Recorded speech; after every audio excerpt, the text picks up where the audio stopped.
Nos últimos 2 dias, a cidade do Rio de Janeiro sediou o encontro do G20, organização que reúne ministros da economia e presidentes de bancos centrais de 19 países e 2 órgãos regionais, União Africana e União Europeia. Para se ter uma noção do poder do grupo, as nações representam cerca de 85% de toda a economia global, mais de 75% do comércio mundial e cerca de 2/3 da população mundial. Agora, sob presidência do Brasil pela primeira vez, a reunião entre os países teve como principais pautas a inclusão social, combate à fome e à pobreza, a promoção do desenvolvimento sustentável e a reforma das instituições da governança global. Além disso, a conferência também teve como objetivo reduzir as tensões globais, assim como afirmou o ministro das Relações Exteriores no discurso dele de abertura na quarta-feira. Mauro Vieira classificou como inaceitável a paralisia do Conselho de Segurança da ONU em conflitos como as guerras da Ucrânia e também em Gaza. O encontro vem no momento que as relações diplomáticas entre Brasil e Israel foram estremecidas. Benjamin Netanyahu, primeiro-ministro israelense, cobrou de Lula um pedido de desculpas por classificar a guerra em Gaza como genocídio, na expectativa de que outras potências também condenassem o posicionamento do presidente brasileiro. Mas, numa reunião com o presidente Lula, o secretário dos Estados Unidos, Antony Blinken, disse respeitar a posição de soberania do Brasil e não cobrou uma retratação do presidente brasileiro. Além disso, o chefe da diplomacia da União Europeia afirmou que o Brasil é crucial na mediação entre os países do G20.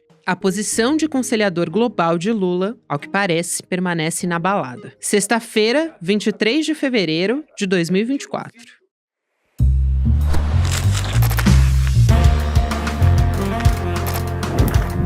Sou a Gabriela Varela, esse é o podcast Detalhes, e aqui mais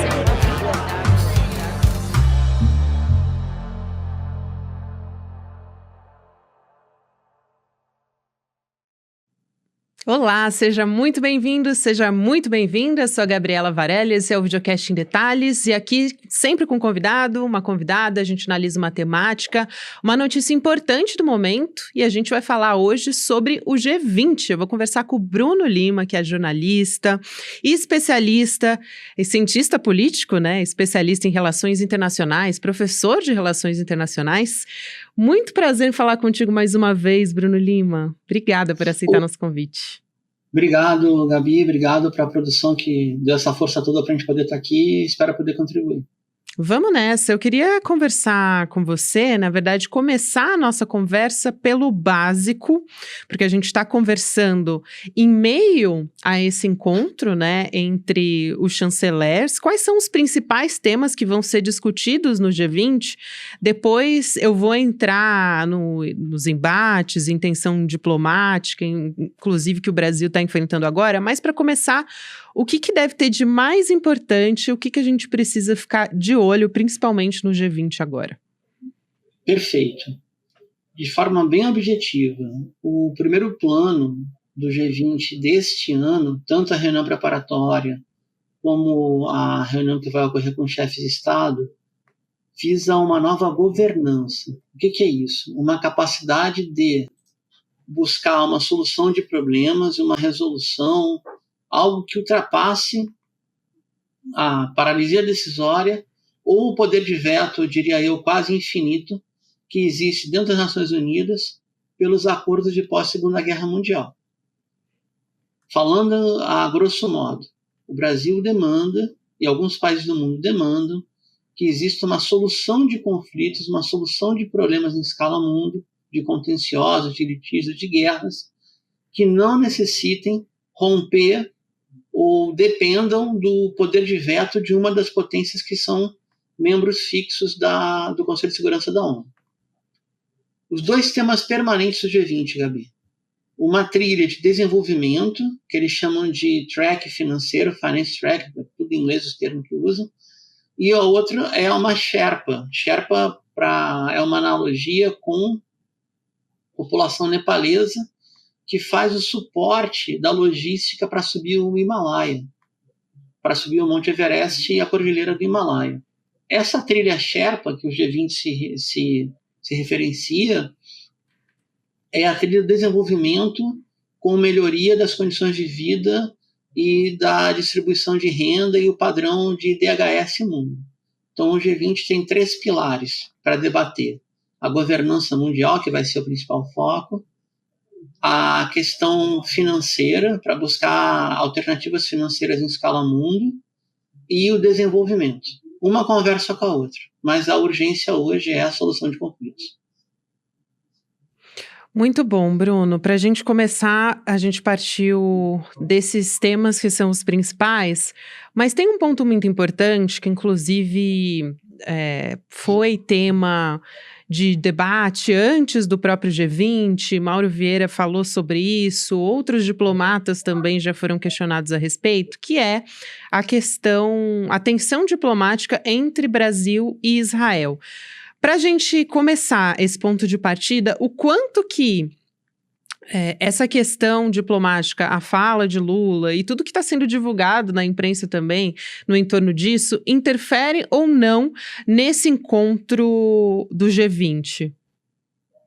Excelente colocação. Depende dos Estados Unidos e seus aliados estratégicos, a saber, os membros plenos do G20, Gabi: Brasil, União Africana, Argentina, Austrália, Canadá, China, União Europeia, México, Japão, Itália, Indonésia, Índia, Alemanha, França, Rússia, Arábia Saudita, África do Sul, Coreia do Sul, Turquia, Reino Unido, Estados Unidos. Os países anglo-saxões, que são membros do G20. A própria União Europeia, em geral, se comporta como um aliado estratégico dos Estados Unidos. Então, tudo depende de elevar ou não, escalar ou não esse embate diplomático com a posição dos Estados Unidos. Agora eu vou para o que eu suponho que vai acontecer. Existe uma condição de aliança da superpotência Estados Unidos com o sionismo. Isso é inegável. Mas existe uma aliança do sionismo, em especial do gabinete Netanyahu, com a extrema-direita dos Estados Unidos e do Brasil. Então, neste momento, por mais paradoxal que seja, Antony Blinken, secretário de Estado, chanceler da superpotência, e o governo brasileiro vão tentar desescalar o problema, o conflito, porque o embate diplomático Israel-Brasil potencializa a extrema-direita do Brasil e dos Estados Unidos. Então, nesse momento, a ideia seria desescalar. Mas a representação diplomática dos Estados Unidos ela vai além do seu chanceler. Tem aquilo que a gente chama de deep state, Estado profundo. E a burocracia de Estado e de carreira nas relações exteriores dos Estados Unidos e no Departamento de Defesa, até na segurança interna, é muito vinculado ao aparato de segurança sionista. E é muito vinculado ao lobby pró-Israel do AIPAC e de outras organizações semelhantes. Então, no que depender da cúpula do governo Biden, vai desescalar. No que depender da burocracia de carreira, dos grupos de lobby, é interessante a escalada, porque o governo Lula é um alvo mundial da extrema-direita e há uma aliança estratégica entre a extrema-direita do Brasil e dos Estados Unidos com o gabinete Netanyahu. É interessante você fazer essa colocação, porque, a princípio, o presidente Lula ele teve uma reunião com o secretário de Estado dos Estados Unidos, o Antony Blinken, no Palácio do Planalto, e havia uma expectativa, inclusive da imprensa brasileira, de que o Antony Blinken faria uma cobrança sobre as falas do Lula a respeito dos ataques de Israel contra os palestinos, né, enfim, o genocídio. E, na verdade, essa conversa ela durou 2 horas e não houve essa cobrança, né? Eu queria te ouvir a respeito disso, se na verdade você acha que houve um celeuma maior do que realmente a situação estava posta, ou se de fato isso não é prioridade entre a relação do Brasil e os Estados Unidos nesse momento. Qual que é a tua avaliação? Excelente colocação. Desculpa, excelente Imagina colocação. Que é isso. Eu, quando vi uma postagem do colega e titular do ICL, Leandro Demore, que ele fez um levantamento logo no início da semana, após o domingo, a declaração do presidente Lula, dizendo que os maiores jornais do mundo não davam bola para o assunto. Eu, por outros trabalhos que tenho, né, escrevo profissionalmente para um site especializado em Oriente Médio, e me encomendaram um trabalho semelhante. Eu falei, poxa, além de citar o Demore, eu vou fazer a checagem da checagem. Então, os maiores veículos dos Estados Unidos ABC, NBC, CNN, MSNBC, Washington Post, New York Times, NECA, o assunto não entra, ou se entra de forma terciária. Os maiores veículos europeus, nada. Veículos em língua portuguesa, Deutsche Welle, versão em língua portuguesa, e RTP, aí sim, mas a manchete secundária. Não é chave, não é uma questão chave na relação Brasil-Estados Unidos, a condenação ao gabinete do Netanyahu, que faz pirraça até para o governo Biden. Vamos supor, o Brasil rompe relações com o Estado sionista. Aí vai ter um problema sério com qualquer governo dos Estados Unidos. Mas na situação que está, que é uma escalada de agressão e tentativa de humilhação vinda da chancelaria israelense para com a chancelaria brasileira e a presença do Brasil, eu não vejo essa escalada não, Gabi, não vejo mesmo. Mas o cenário doméstico do Brasil e do próprio Estado de Israel tem esse peso, pelos agentes domésticos dos dois países.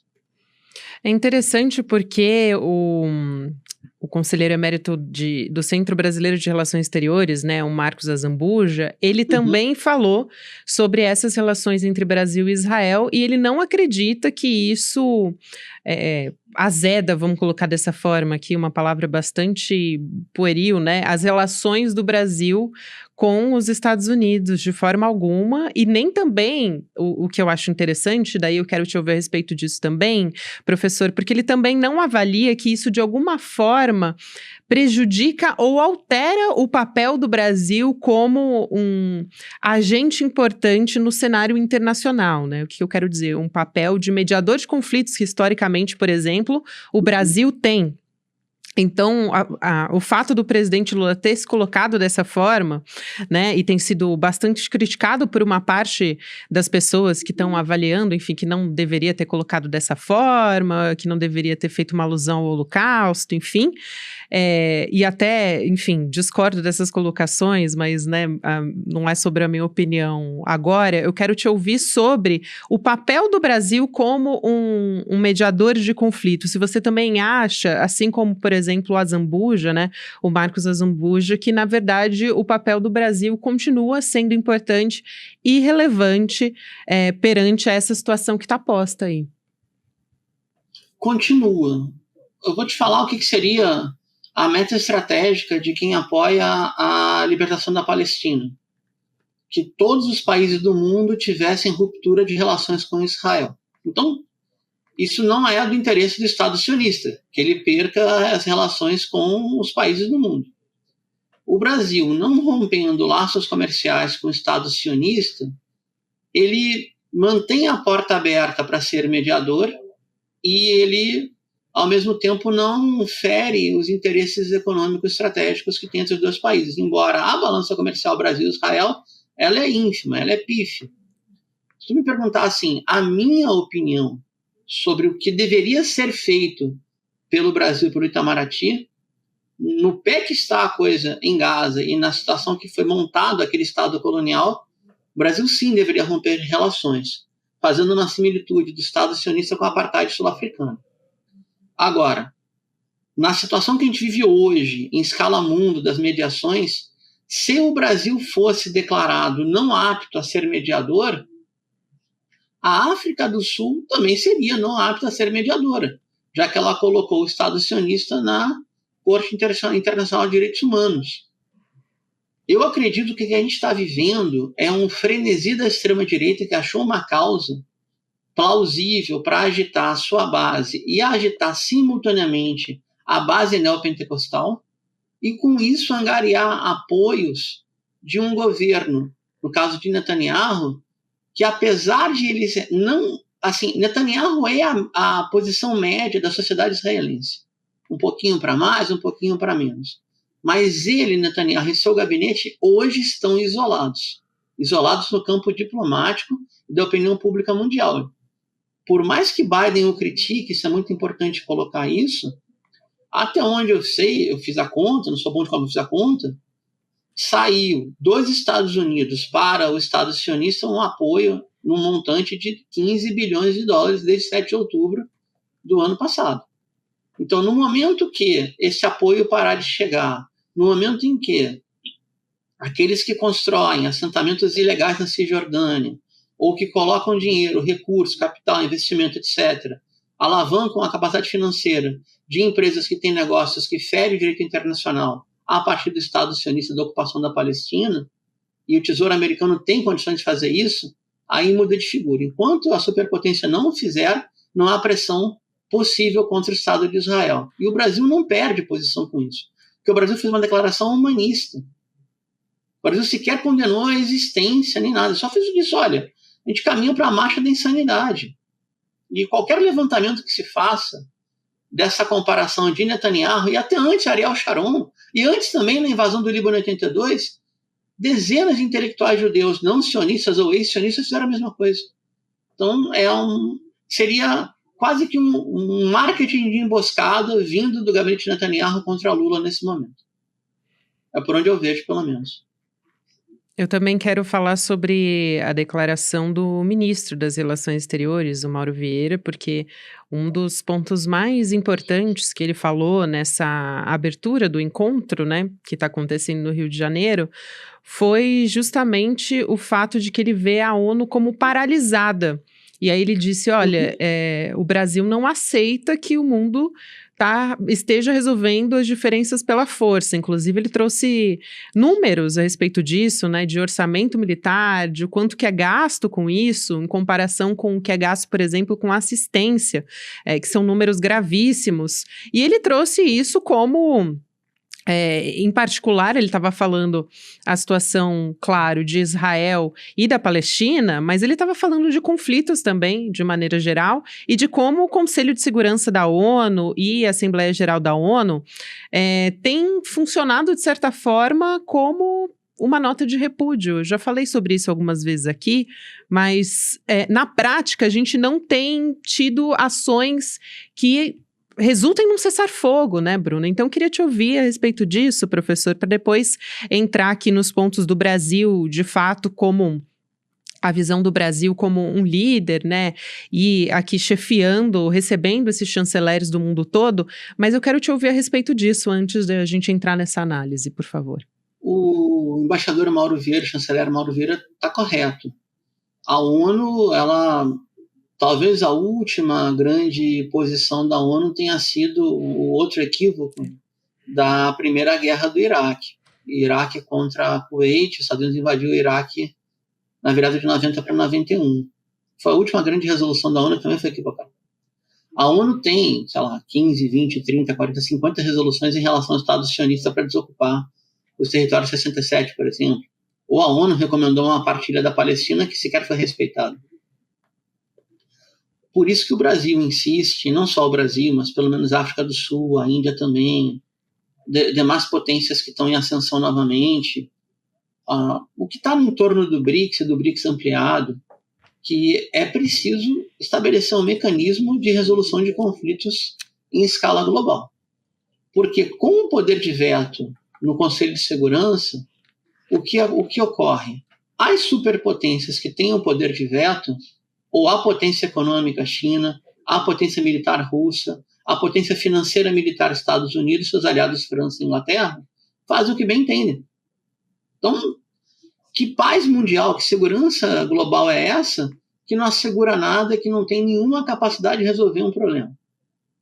Se a ONU está paralisada e a ONU virou uma nota de repúdio, eu concordo com a tua avaliação, ou a humanidade e a sua liderança ficam olhando de maneira, uma espécie de pasmaceira globalizada, a gente vai aumentando a normalização do absurdo, ou buscamos novas saídas. Uma das saídas é buscar uma arquitetura de governança mundial que receba os países e as vozes do sul global. Uma outra possibilidade é apostar numa carreira bélica armamentista, fazer coro com a posição dos Estados Unidos, tentar cercar a Rússia e a China e ligar o botão dane-se e ver no que vai dar nos próximos 10 anos. Creio eu que ninguém quer isso. Mas a superpotência, o Ocidente não vai recuar, porque nenhum conglomerado, nenhum império e seus aliados que estão, de certa maneira, perdendo a hegemonia, entrando num ciclo de decadência econômica, caiu sem lutar. Então, hoje, essa troca de império, essa troca de hegemon, ou esse mundo multiglobal que pode vir a acontecer, ou se aposta numa governança, ou o volume dos conflitos vai crescer muito, mas é muito mesmo.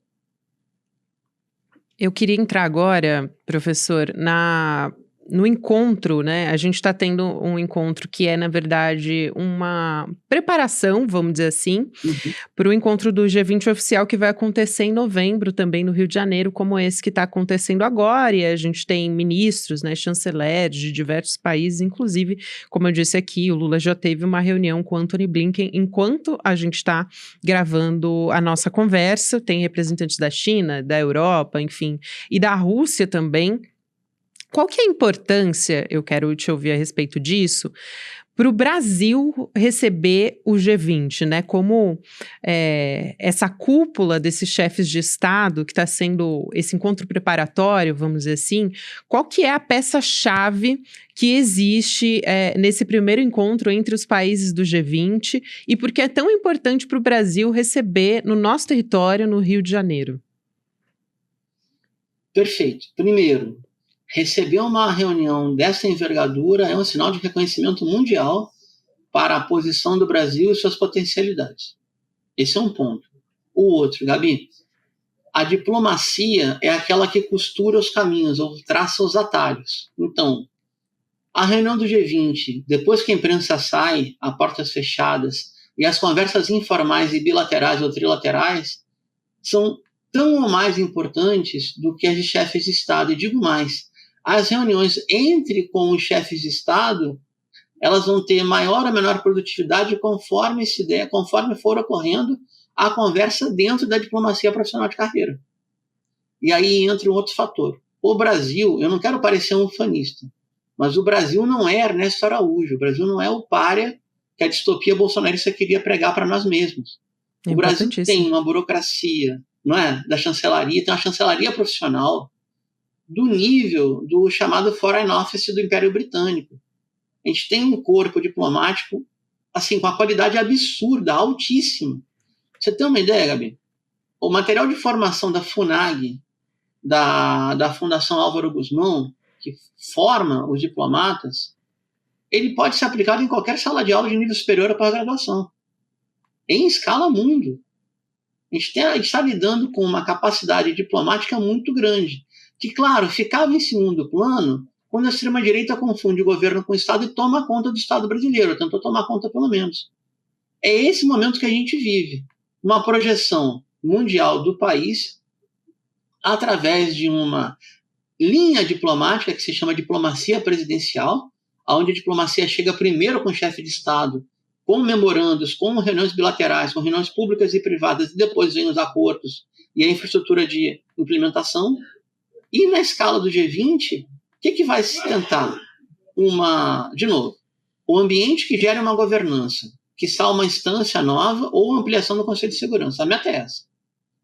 No nível econômico-financeiro, um fundo de estabilidade não vai sair em escala mundo, vai sair via BRICS. E no plano da segurança alimentar. Por quê? Porque, infelizmente, Gabi, a formação de preço de commodity agrícola, ela obedece mais o critério de contratos futuros e especulação do que o abastecimento da humanidade.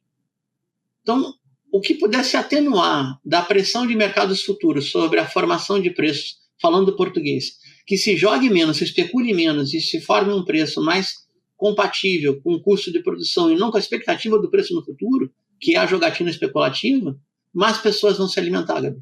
Então, tiver um mecanismo que dê resolução para isso, diminuir a fome no mundo. Se o Brasil pudesse ser um dos pilares dessa arquitetura de segurança alimentar global, a missão está cumprida. É uma das metas, não é a única, mas é uma das metas.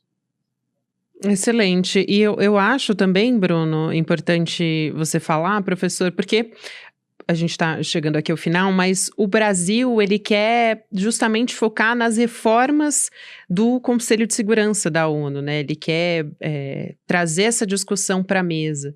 E acho que é talvez um ponto fundamental a gente falar sobre isso no momento que a gente tem conflitos armados no mundo inteiro. A gente, claro, sempre tem colocado na imprensa os olhares principalmente em Israel contra os palestinos e também Rússia e Ucrânia, mas a gente está falando de economias do planeta inteiro que estão também chamando a atenção para isso, né? Isso vai avançar, você acha, em alguma medida? Porque é bastante difícil, né? A gente vê há bastante tempo essa discussão sendo posta à mesa, mas, de fato, alguma mudança é difícil de acontecer, não?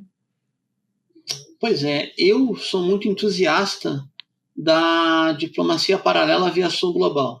Um arranjo nos BRICS, BRICS+, a ampliação do G20, a busca de uma institucionalidade que corra ao largo das Nações Unidas. Mas, hoje, no presente momento, a única forma de evitar mais guerras é mudar a composição do Conselho de Segurança, ou tirar o poder de veto ou ampliar o poder de veto. Essa é a conta de chegada. Eu gostaria de ser mais otimista. A minha análise fria me diz que dificilmente Estados Unidos vai abrir mão do poder de veto. Dificilmente. Mas seria a única forma. Ou você amplia quem pode votar, ou você amplia quem pode vetar. Seria o único jeito. Exatamente. Inclusive, já deu sinalizações, né? Enfim, vetaram pela terceira vez na ONU a proposta de cessar-fogo entre Israel e o Hamas, Sim. né? Então, na verdade, vai muito ao oposto disso, né? As declarações que os Estados Unidos, apesar, né, de muita gente, inclusive, dizer que os Estados Unidos têm dado declarações que vão ao encontro do cessar-fogo, o que a gente vê na prática é os Estados Unidos indo contra a proposta de cessar-fogo, né, na prática, nas mesas de discussão do mundo inteiro. Na prática é isso, eles não cessaram a ajuda militar, mantiveram o poder de veto contra qualquer crime de guerra cometido por Tel Aviv, e deixaram assegurado que eles colocam o comando central das forças deles e a 5ª Frota, também a 6ª Frota for preciso. O financiador militar, né? Financiador militar e interventor, porque você for pegar o que acontece em relação à frota, a Marinha de Guerra dos Estados Unidos, do Reino Unido, contra os Houthis no Mar Vermelho, eles estão bombardeando. Porque se os Estados Unidos quisessem diminuir a pressão no Oriente Médio, eles se retiravam do Iraque. Por que eles têm base militar ali se o governo não convidou eles? Uma base invasora. A ONU tinha que se posicionar contra isso. A ONU, se fosse exercer o direito internacional, deveria criar uma força bélica multilateral e expulsar aquelas bases dali. Esse é o fato concreto. Vai fazer isso nunca, né? Vai fazer isso nunca. Então tem que mudar o conselho, pelo menos. Ou deveria, né? É isso, quero agradecer muito o professor, jornalista Bruno Lima Rocha, que está sempre aqui com a gente, cientista político também, para entender esse contexto, principalmente agora que a gente está nessas vias, vamos dizer assim, de tensão diplomática, mas muito dessa lenha na fogueira está sendo colocado pela oposição e também pela imprensa. Então é importante a gente poder enxergar esse momento como de fato ele está acontecendo, né? Quero te agradecer muito aqui, seja sempre muito bem-vindo, querido. Obrigado, Gabi, eu agradeço o espaço e um momento de reflexão contigo. E também eu agradeço a produção e a audiência, que é enorme e cada vez maior. Muito obrigado. É isso aí, até a próxima. O Videocast em Detalhes fica por aqui, mas antes eu quero lembrar você que a gente vai ter uma aula, olha só, informação importante, mega novidade que a gente está anunciando aqui hoje, uma formação completa com o Eduardo Moreira para você que quer virar um empreendedor mestre. Você já deve ter ouvido falar nessa história, mas é que agora a gente tem novidades a respeito disso, porque a gente tem um monte de coaches, né, vendendo sonhos impossíveis, na verdade. Como é que eu transformo R$1.000 em 1 milhão? Como é que eu faço para economizar um dinheiro que eu não tenho? Gente, é balela, tá? Mas o Edu, ele traz uma formação que é melhor do que muito dos MBAs sérios que você vê por aí. Por quê? Porque, na verdade, o custo-benefício é muito acessível. Ele vai fazer uma formação sobre empreendedorismo, gestão de negócios, enfim, é muito mais barato do que esses cursos que são oferecidos muitas vezes da mesma forma, online, nas mesmas plataformas até, essas mentorias que você encontra por aí, só que esse vai ser mais completo. O que o Edu vai contar pra gente? Ele tem também experiência nas empresas, que ele é sócio, que ele é gestor. Vou explicar direitinho essa parte porque é o seguinte, os 30 primeiros que mais indicaram pessoas, e aí pode ser quantas pessoas você conseguir, você tem a chance de fazer esse curso de graça. Então, se você for uma dessas 30 primeiras pessoas que mandarem esse link no grupo de WhatsApp, no grupo da família, rede social, enfim, o que você conseguir fazer para ampliar, para chegar nos seus amigos e conseguir fazer isso primeiro, aí você pode ganhar o curso de graça. A aula inaugural, que vai ser aberta, gratuita, online, vai ser no dia 29 de fevereiro, às 8 horas da noite. Então, fica ligado, porque você pode ter acesso ao empreendedor mestre, a entender direitinho como é que vai funcionar essa formação no dia 29, para daí poder fazer o curso nos próximos dias e dar uma alavancada aí na sua carreira. Importantíssimo. Agora sim, o Videocast Detalhes fica por aqui. Próximo episódio vai ao ar às 10h30 da manhã, ao vivo no YouTube, por onde você acompanha toda a nossa programação de segunda a sexta-feira. Agora você fica com o Mercado Investimentos. Rolê ICL vem depois, 6 horas da noite tem ICL Notícias segunda edição, e lembrando que a gente volta a partir de segunda-feira. Obrigada e até segunda. Os coaches de final de semana e os falsos gurus da internet gostam de dizer que para você ter sucesso e ganhar muito dinheiro, depende só de você. Bullshit, papo furado, mentira! Das piores possíveis. O jogo é muito mais duro do que você imagina e as chances são todas contra você. Mas dá para vencer mesmo nesse sistema, hackeando com as regras deles, com muita ciência, muita técnica e muito conhecimento. Eu resolvi reunir os melhores professores e professoras do Brasil nas áreas de empreendedorismo e negócios para poder criar o melhor programa de formação que esse país já viu. Empreendedor Mestre, um curso onde a gente vai ensinar para vocês ferramentas de finanças corporativas, marketing digital, técnicas de apresentação e tudo mais que você precisa para conseguir ter mais chances do que a média. Para você se inscrever nesse curso é muito simples, só clicar no botão Saiba Mais. Em poucos segundos você vai estar inscrito, gratuitamente, repito. Chame seus amigos e amigas para participar também. Ninguém pode perder essa. Ele acontece no dia 29 de fevereiro, uma quinta-feira, às 8 horas da noite. Põe aí na agenda. No dia de ano bissexto, a gente tem um evento marcado.